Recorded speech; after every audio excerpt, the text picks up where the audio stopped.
Welcome to Somerset Showcase. On the October 17th special town meeting, we have three very important articles that are going to ask voters to approve of funding for 3 additional school resource officers. So we thought it would be good if we could tell you a little bit about what school resource officers actually do. And we have the town's 2 school resource officers here today, James Roberts and Brendan Hague, and they're going to tell us a little bit about what they do as school resource officers. So welcome to the show. George. Thank you. And so can we start off with your responsibilities and what you do as school resource officers in the schools? Want me to go first? Yeah, so like our main goal is to make sure that's a safe environment for everybody. You know, we want to make sure, you know, our goal is not to run out there and arrest every kid that's there. Our goal is to make sure that the school's safe, that we interact with these kids, and that we create a safe environment that's conducive to learning so that everybody feels like they're safe and we can just roll with that. And, you know, like I said, our goal is not to get out there and be like, oh, I'm gonna arrest this kid, that kid, every kid. Like that's not our goal. Our goal is to develop a relationship so that someday when these kids get older, they're like, I want to be a police officer, or I have a better respect. I trust police officers better now just from interacting with us. Yeah. Yeah, it's definitely building that relationship with the students. Being there not only we wear the uniform every day to school and they see us as that and so forth. But it's also nice to get into the classroom and speak to the kids about different things, whether it be especially at the high school. I've gone into some health classes and spoken to the kids about basically what to do when they get stopped by the police. And it's just building relationships, building that bridge between the police department and the youth, just so they know that we're not everything that's portrayed on the on the news and all that stuff, and they can come to us if they need help or even just for advice. It's that we kind of wear 3 different hats. It's that the law enforcement aspect of it, but we're also a mentor as well as somebody who can just help them along if they need it. And Officer Roberts is in charge of the high school. Correct. And Chief Costa was saying at a recent school committee meeting that you've really taken ownership of the Yes. school there. That can you tell me a little bit about that? Yeah, it's and I'm sure obviously Officer Hague feels the same way. We have a duty and responsibility to not only the staff but the students that are there. I view the building as my building. I view the kids as my kids. So in doing so, obviously I want to make sure they're safe. I want to make sure they get home. They have a safe place to come learn and enjoy coming to school and being with their friends and so forth. And I see you at different events like the games and the prom. You helped me find my car when I got lost there. Correct. Yep.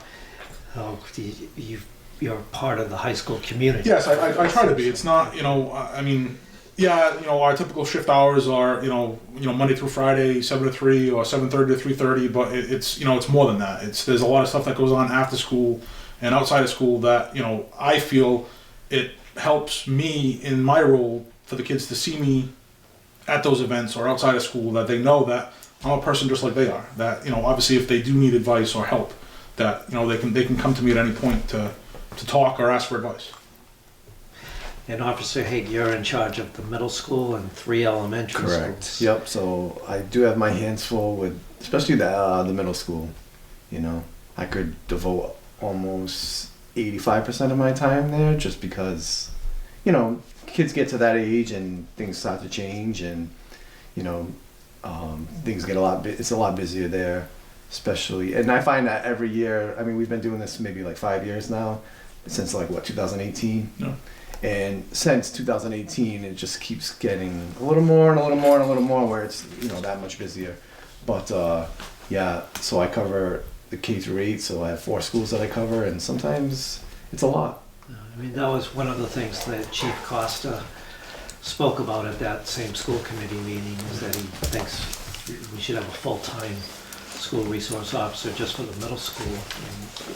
And I think they talked about the vice principal last year talked about the amount of disciplines and visits to the adjustment counselors since COVID has increased dramatically. Correct. And I mean, right out of the gate this year, we're already flying, like, super busy already, right out of the middle school. But, you know, the best thing I ever did was get him. So it was right around when COVID had started, and he's like having another officer there, you know, but in a different kind of role, you know. This is Officer Rader, the comfort dog that Officer Hague brings around to the schools. What have you been doing with him? So every day we greet the kids in the morning. We you know, I don't have a planned location that I go to. It varies day by day. But we go in, the kids love him. They get stickers, they get cards. They're constantly asking for all that stuff. As we were walking in here now, the kids were getting off the bus down the street, and all you heard was Raider, Raider, Raider, and when we waved.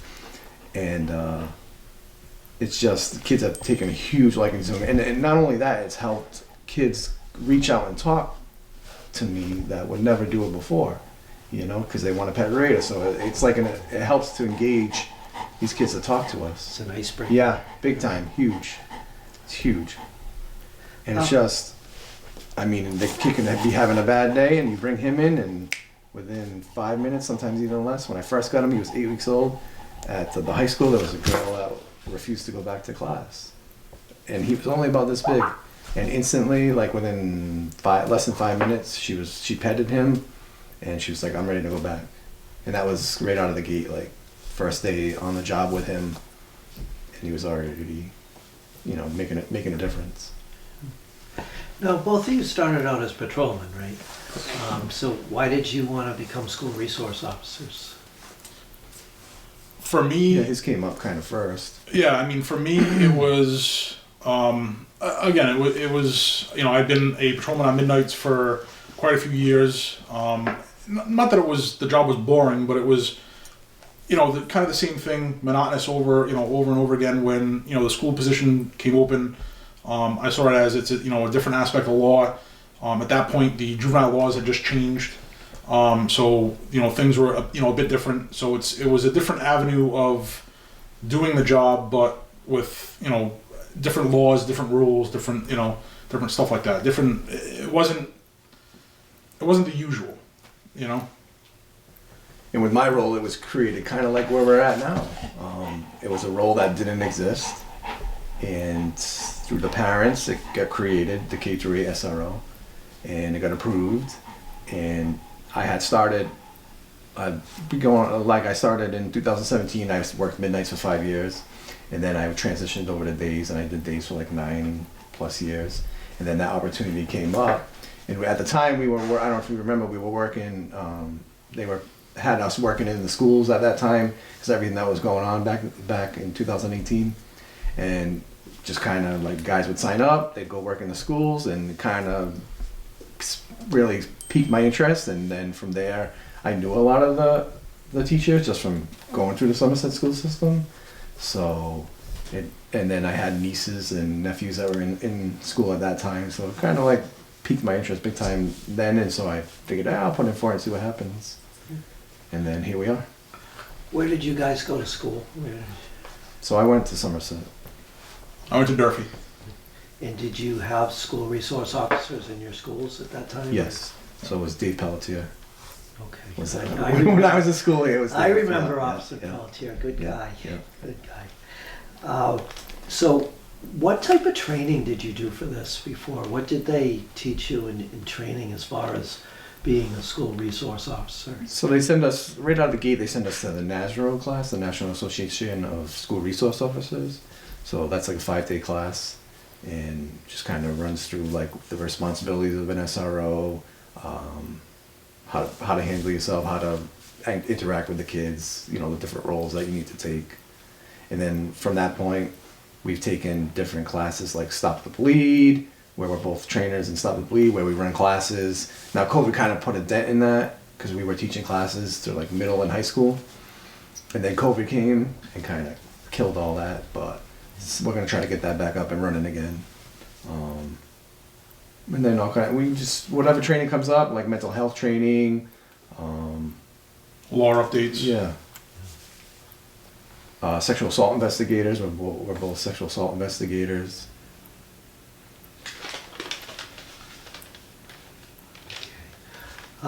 So, yeah, and I think you kind of touched on this earlier, but how do you relate to the students in the school? Have you had a good relationship with the student body? Yeah. I personally, I mean, my first couple of years, I was actually it was either the freshman or the sophomore class advisor. It kind of helped me, as the kids were kind of getting ready for case rally and all that stuff. It gave me the opportunity to work with them outside of school hours, and again, just kind of break down those barriers and build that bridge with with those specific kids that were involved. Even now, it's kids having a bad day or whatever. It's not the whole fact of coming in as that authoritative figure and this is how it has to be and blah blah blah. It's you kind of basically tell them, hey, listen, I've been there, at some point in my life. I understand where you're coming from and what you're saying, but it's the fact of, unfortunately, there are rules and stuff you have to follow, and that's kind of we have to rein it back in, or this is what we expect and so forth. And it's I mean, I've had positive impacts on kids. I mean, I'm at Walmart or Target or something like that, and a student will be out there, and either working or just there with their family, and all of a sudden they'll come over and say hi, and so forth. So it's rewarding. Yeah, and to touch on that, same thing. Like middle school age kids, it's more of like fist bumps, high fives. You have your regular kids that just that bond that they've formed with you, and then you trickle down to the elementary school levels. It's more of like some kid wants to give you a hug because that same kind of bond that they formed with you over the years. And then in my role, it's a little different. I see the elementary school kids and I see them as they grow, and then they transition over to the middle school. So that bond keeps continuing for many years, where once they hit the high school, Jimmy doesn't really see them till they hit the high school, but I get that opportunity to watch them from pre-K all the way up, over the years. So that's been huge. And then, like, when we first started, I went and got blue handcuffs, and that way kids could, like, constantly would be like, why do you have blue handcuffs? It was just a way to get them to open up, to want to talk. And I would get that all the time. Why are your handcuffs blue? Why are your handcuffs blue? But it was a way for them to talk to you. And then, like I said, since I've gotten Raider, it's just the kids don't want to stop talking, which is awesome. Raider wants to answer a few questions right now. What are the most difficult things you have to do as school resource officers? It's making that decision as, like, when a kid does something that rises to a criminal level, and now you have to make that decision as to how we're going to proceed moving forward. Like, our goal is not to put these kids, like, send them through the court systems, but if it arises to that, then that's something that we have to do. But we don't get any enjoyment out of doing it. Like, when I sit down with these parents and kids, like, right out of the bat, I'm like, listen, we have a job to do. You broke a law. We're not here to, it's not something we're getting satisfaction out of doing, but it's what has to be done. As police officers in general, as well as SROs, it's our job to, educate the public, educate the kids and so forth. So it's the tough thing for me is not being, as SROs, we're not school disciplinarians, so we don't necessarily, we're not involved with, if a kid does something wrong and they get suspended or detention or something like that. But it's kind of hard for me to kind of stand back and watch them misbehave and treat the adults in the building a certain way and not. I mean, yeah, I've spoken up and say, hey, you can't speak to that person that way or that teacher that way or what have you. But it's kind of that it's difficult to kind of take a back seat with regards to being not being a school disciplinarian, and kind of when the administration needs you or calls you in for certain things that are our role, and it's kind of hard to not get involved in the school disciplinary stuff because it's not technically our role, but I mean we do our best to stay out of it. But like you said, it is hard. Like you might see a kid that's doing something wrong. It's not a police level, but hey, they should get a detention for it. But we don't have the authority to say that. Where sometimes we wish we could, but it's just that's the role of an SRO. We're not disciplinarians, you know. No, obviously there's been a lot of discussion during the past year about what happened at that elementary school in Texas and how the school resource officers have responded in that situation. There's a shooter at a Somerset school and you know it, and nobody else has arrived yet. What do? Do you go into the building? Oh yeah, 100%. We're going in. You know, it's not a question. You know, whether he's going in or I'm going in. Like, that's the way we were trained. We're not going to hold back. I can, you know, the both of us can assure parents of that 100%. Like, you're not going to see that in Somerset. How did you feel when you saw that? A lot of questions. Yeah. A lot of questions. You know.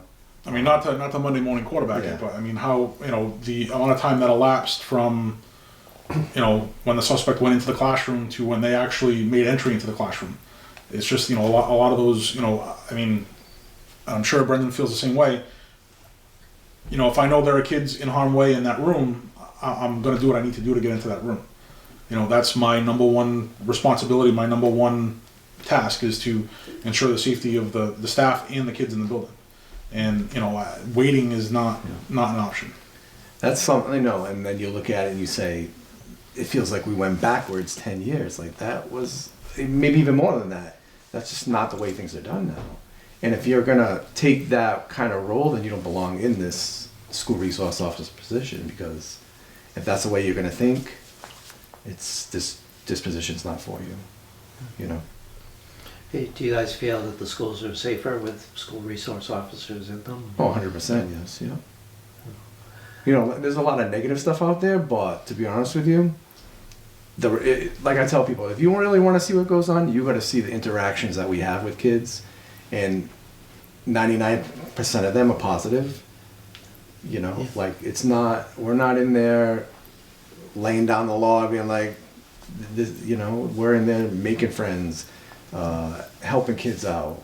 That's our goal. Like, and I'm sure you've inspired some of them to correct. be police officers. Yep. I mean, Quinn Yep. Fallon, right? He wasn't there that long ago, and he's yeah, he's a police officer an now. officer Yeah. now and a football coach. at Yep. that school. And we hear a lot of that from kids too, like, oh, I wanted to be just like you, you know. But it has come along, like, there are a ton of positive things. I mean, with speaking to having an officer in every building, the average, what we see statistically for a shooting incident in a school, the shooting incident probably takes anywhere between 12 to 15 minutes from start to end. Our response time here, obviously in Somerset, is, you know, anywhere between 5 to 10 minutes, depending on where officers are coming from and so forth. Having someone in the building will cut that time drastically, because they're in the building, they're ready to respond. It's just a matter of fact of going up to the, you know, whatever floor it may be on, or what have you. So there's that possibility of reducing, you know, the number of fatalities, injuries, and so forth, just by having the officer in the building, because they decrease that amount of time from start to finish that the incident could take. That was my next question, was how you felt about those articles on the special town meeting. Yeah. So do you both feel that hiring 3 additional officers would make the schools safer? I do. I just, again, it's, you know, obviously some of the questions that were raised at the, you know, last school committee meeting of sustainability and all that stuff. I definitely think it's, you know, a great thing to do. But again, we need to just make sure that, you know, it's sustainable and something that we can, you know, maintain as a town. I mean, Westport, right after Uvalde, Westport put a police officer in every school. Yeah, and The school department funded it. they funded it again this year too. Yeah. But I mean, I wasn't there, present there for the meeting, but like Jim said, we need it, yeah. Yeah, so you also feel Correct. that we should add 3 more Yep. officers Mhm. to the schools? Yeah. in town? Because like I said, I can't be everywhere at once, and, you know, but we'll see what the voters decide. Yeah, I mean, some people ask about, can you cover such a large building with one guy? The high school's a big building. The middle school's a big building. Yeah, but we're constantly walking around. It's not like we're dormant in one area to say like, Yeah, you know. and you can get somewhere pretty quickly. Yeah, I mean, he's got the biggest building of them all, 3 floors. So I mean, you know, but I bounce around, and even if I was like stationed out in one place, you're going to be constantly walking around. So you're not going to be sitting in the main office for 8 hours of the day. You're going to be interacting with these kids. You're going to be outside interacting. You're going to be inside. You're going to be going to lunch. You're going to be, you know, it's going to be constant. You're going to be constantly moving up throughout the day. And the police department also has a plan for what would be done if there ever was an incident like that, right? And you guys do training. Correct. Yep. Yep. Yeah, multiple times a year for each building. It's incorporated into the drill schedule for like with the fire department.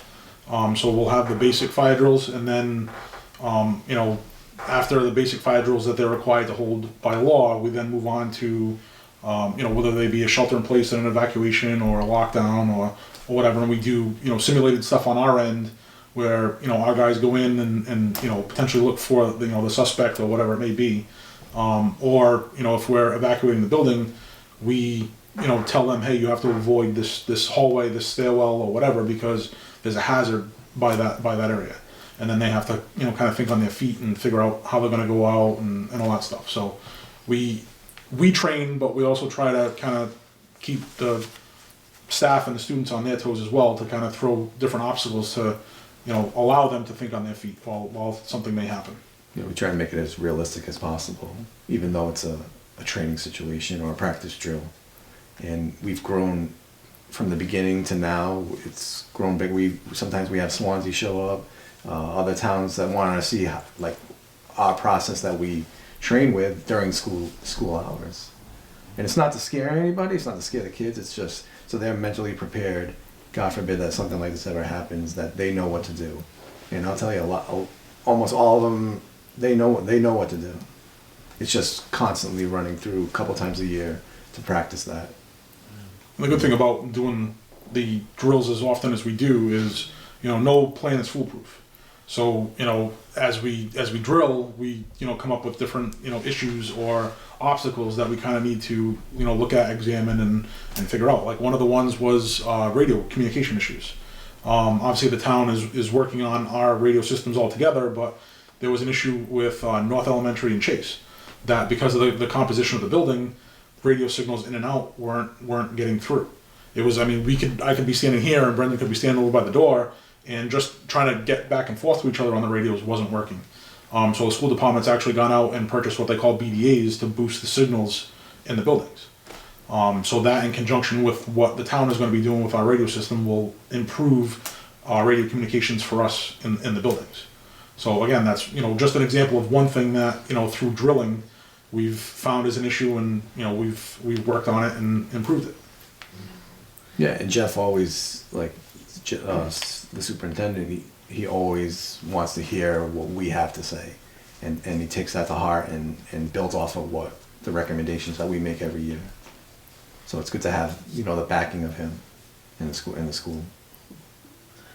And there's also technology in the schools that are protecting these buildings as well, right? Yeah. Correct. Yeah. I mean, the high school obviously is the newest and the obviously most advanced right now with technology. But I mean, it's pretty interesting what we can do with the technology that's in the building for, you know, safety and security. Do you guys talk to parents a lot as well? As far as Well, just anything. Just, I mean, have you talked to them a lot since last year, since this stuff happened? Because there was a lot more of a police presence outside the schools starting in the spring. most of the time they come up to you and they thank you, like, we're glad to see you out here, or my kid feels safer.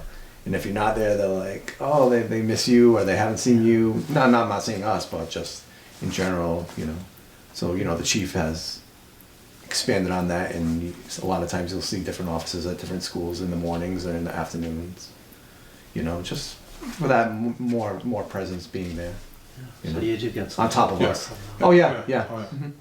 I mean, I've been out obviously since the beginning of this school year because I had surgery, and just, you know, from a couple of my guys at the police department, as well as just being out in public, I've had kids come up to me, I've had parents come up to me, hey, we miss you, when you coming back, is everything okay, and so forth. So, I mean, yeah, it's definitely, we are reached out to, we are, you can tell they appreciate us, they definitely feel, safer, especially even last year, just the a couple random, emails that I received from parents, about their kids being concerned about coming back to school and being anxious about, safety and all that stuff. And that just them seeing me at drop off every morning makes them feel, more secure and more comfortable to come to school.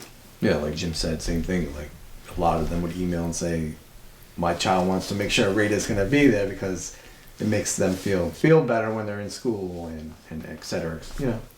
So he does play a big part as far as, with the mental challenges that we're facing due to COVID and all that stuff.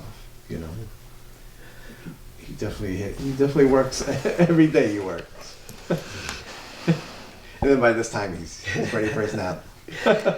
Do you guys enjoy what you do? Do you? Oh yeah, 100%. Very much. Yeah. I wouldn't trade it for anything else. So you see yourself doing this for a long Yeah, time? definitely enjoy it. Every day is something different, and It's rewarding. Yeah. So who's going to win the big softball game on Sunday? That's a good question. We're talking about the Battle of the Badges on Sunday, which is a softball game between the police and fire department to help collect food for local food pantries. yeah, we'll see. I don't know. We used to play Swansea, but now it's changing over to Yeah, I remember that. yeah, over to the fire department. So we'll see. Who knows? Okay. Anything else you'd like to add about what you do that you think is important for the public to know? I mean, it's just that the fact that it's it's not a Monday through Friday 7 to 3 job. It's stuff that happens after hours that people don't even realize. With regards to the mental health issues and so forth, the school actually has a program called Go Guardian that monitors student activity on their Chromebooks, their internet searches and stuff like that. And I mean, I've had issues where we've gotten a Go Guardian alert for a student, Googling, the suicide hotline at like 10 o'clock at night. So then it's that point of, I'm getting in touch with the administration, I'm getting in touch with the station, hey, this is what's going on. Obviously, if they're a student that lives in town, I can have, somebody that's on the shift currently working go by the house just to do a well-being check if it needs to get to that point. Or, obviously if they're a Berkeley kid, then we have to contact Berkeley and have Berkeley go by and just do a, well-being check on them, just to make sure everything's good. So it's not,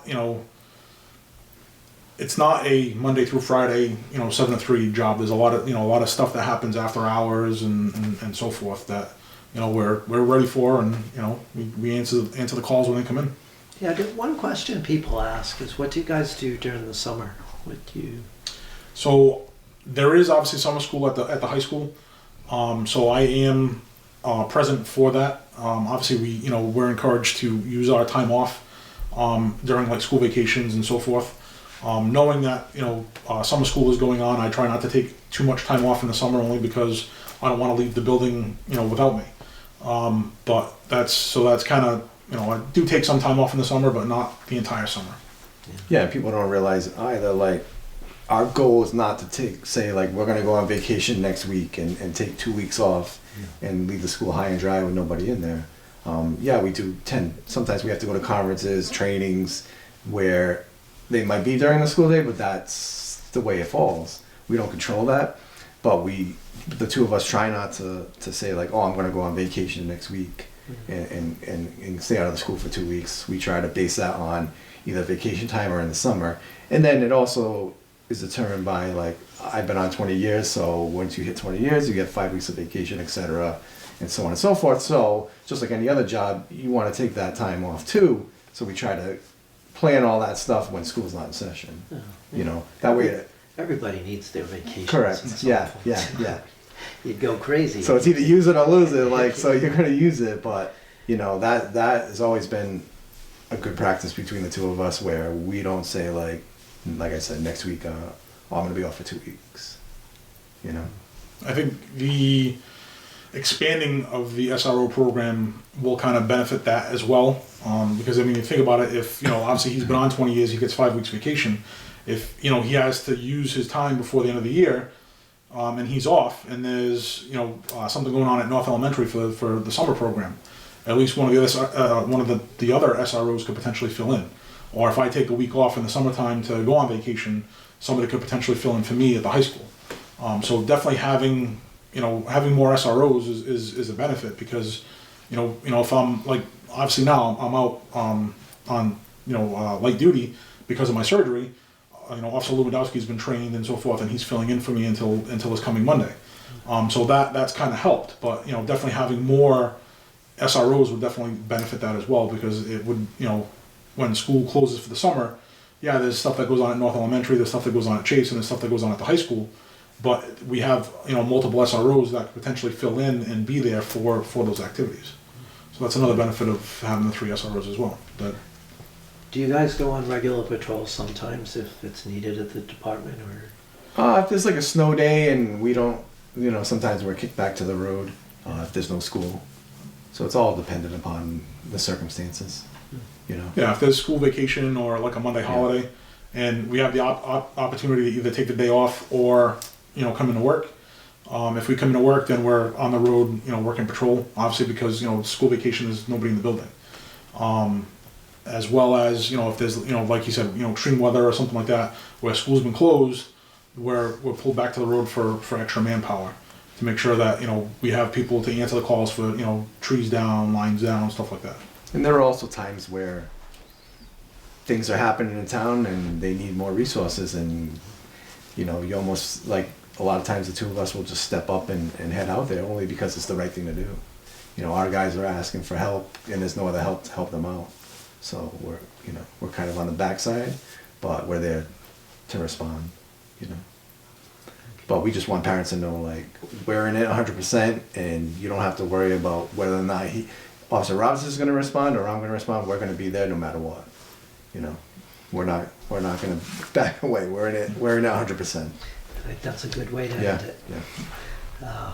So thank you for coming in. Thanks, George. Talking about what you do. And that was Officer James Roberts and Officer Brendan Hague, the school resource officers for our schools in Somerset, talking about what they do. We'll be voting on 3 additional school resource officers on the October 17th special town meeting.